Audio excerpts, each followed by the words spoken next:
मलकापूर शहरातील काही भागांमध्ये अवैधरित्या टाकण्यात आलेल्या पाईपलाईनमुळे नागरिकांना कमी दाबाने व अपुरा पाणीपुरवठा होत असल्याचा आरोप करीत शिवसेना शिंदे गट व भारतीय जनता पार्टी महायुतीच्या वतीने मलकापूर नगरपरिषदेच्या मुख्याधिकाऱ्यांना निवेदन देण्यात आले। मुख्याधिकारी अनुपस्थित असल्यामुळे संबंधित निवेदन नगरपरिषदेचे पाणीपुरवठा अभियंता अजय बयस यांच्याकडे सुपूर्द करण्यात आले।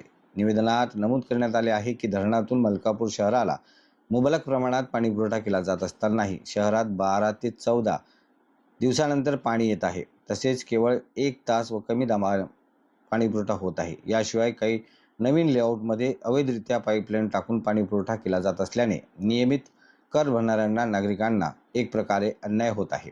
त्यामुळे शहरातील अवैध पाईपलाईन तात्काळ बंद करून नागरिकांना नियमित व शुद्ध पाणीपुरवठा करण्यात यावा अशी मागणी निवेदनाद्वारे करण्यात आली आहे।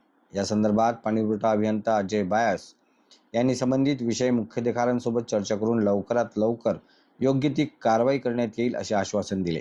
निवेदन देतेवेळी शिवसेना शहर प्रमुख किशोर नवले, भाजपा शहर अध्यक्ष संतोष बोंबटकर, शिवसेना नेते गजानन मिरगे, उमेश हिरोडकर, सतीश नवले, माजी नगरसेवक मुकेश ललवाणी, युवा सेना प्रमुख गोलू कुंदळे, विभाग प्रमुख शंकर वाघ, स्वप्नील भगत, हनुमान शिंदे सह महायुतीचे पदाधिकारी व कार्यकर्ते मोठ्या संख्येने उपस्थित होते।